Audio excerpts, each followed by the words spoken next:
I'm always skeptical of every Attic Find Friday, especially when they are anonymous, but this one isn't anonymous, and I'm the most skeptical of it at all. It seems like clear fraud to me. Let me know what you think. Here we go.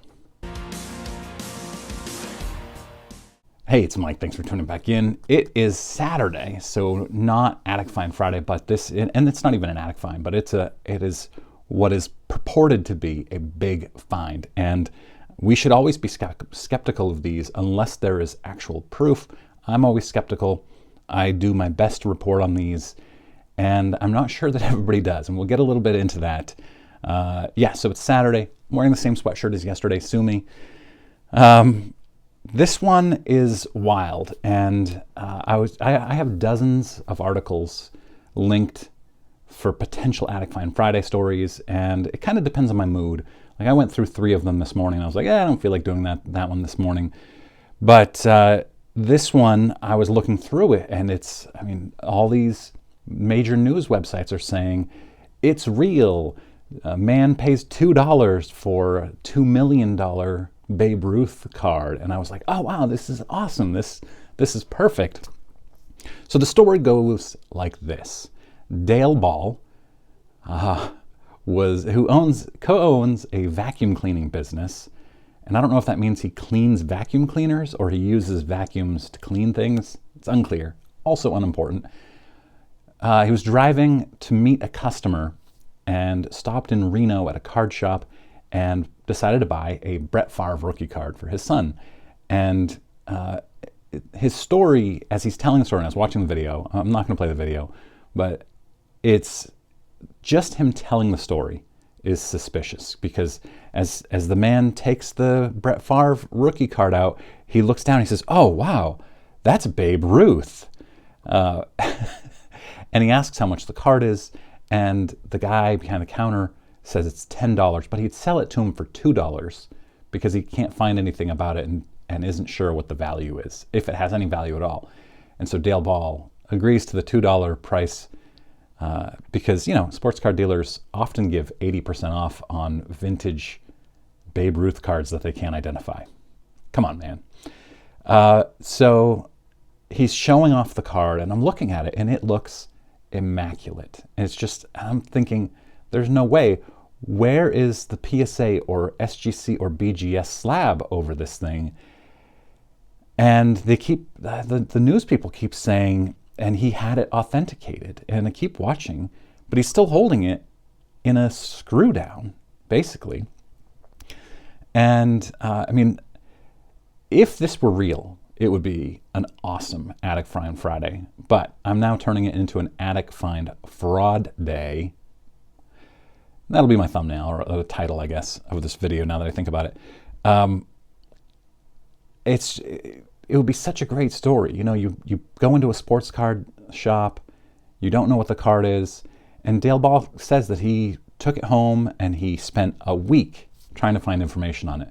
And then, after a week, or even 8 days, he says, he decided to Google the name on the back of it. And on the back is Shotwell Manufacturing in huge letters. And that's when he found a Bob Lemke article. And by the way, that article is fantastic. If you want details on this set, the Shotwell Manufacturing, it's basically like a parallel of an American parallel caramel card. So a century-old parallel, I guess. You should go read that article.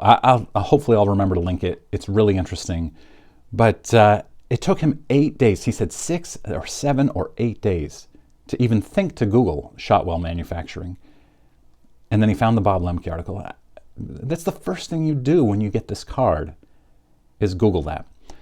And then he realized how rare the Babe Ruth card was. Wow, what an amazing find. Good for Dale Ball. And so he, I guess his next step, because he says he doesn't trust PSA or SGC or BGS. He says they don't know what they're doing. He sent the card to a lab, allegedly, to have them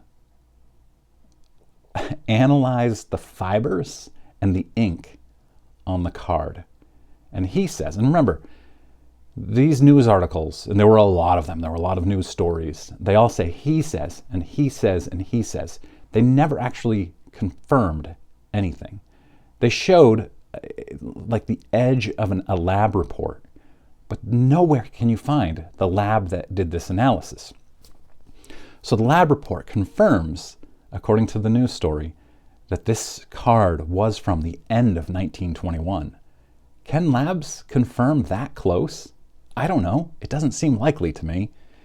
So then, instead of having a baseball card expert on to validate this, or even a lab expert, they had an anthropology professor from a local college who admits, actually let me read what it says here. Fresno State anthropology professor John Pryor studies items such as Native American artifacts. Baseball cards are new to him, but he analyzed the lab results of the Babe Ruth card and says it's likely real. So nobody's analyzing the card that we know of. We're just trusting Dale Ball sent it to a lab. A lab. And we're having a guy who studies Native American artifacts look at the lab results. Who are these lab results from? It is so crazy. So I was suspicious like 13 suspicious things ago. And then I just decided to Google Dale Ball fraud. And stuff comes up. There's a Net54 thread about him. They believe that he's the same Dale Ball who was arrested in 2012. The age matches up for the manufacturing and sale of hash oil. And his bail at that time was set at $605,000. He must have gotten out at some point, if it is truly him. But then I also found a sports card radio video that I remember now watching. I watched it again. I was like, oh, I remember watching this. Had completely forgotten about this story.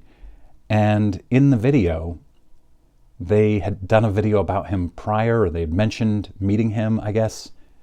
Or maybe he was in a video they had done recently before that.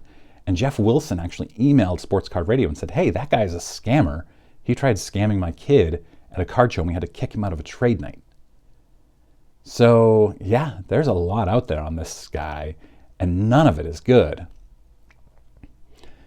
But the funny thing is, you know, more about these news reports. He said an auction company back east said that they could start the bidding at $1.5 million, but it would probably fetch $4.5 million. And these newscasters just pass that off as fact because they say, he says. How about just asking him, who's the auction house? Can we contact them? And then if he says, no, you can't, say we're not going to include that. And then every time he denies your ability to fact check, eventually you got to say, we're not running this story.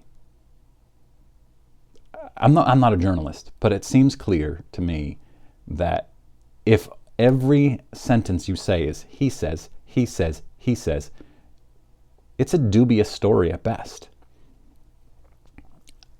I don't know. He actually, Dale Ball strikes me as the doctor on ER, the short guy, bald head. I think he was played by Paul McCrane. I'll put an image up here because every time I was watching him, I was thinking about that ER doctor, and he seems just like that guy. And I couldn't stand not the actor, but the character on ER. He was a great kind of bad guy character when I used to watch ER 25 years ago.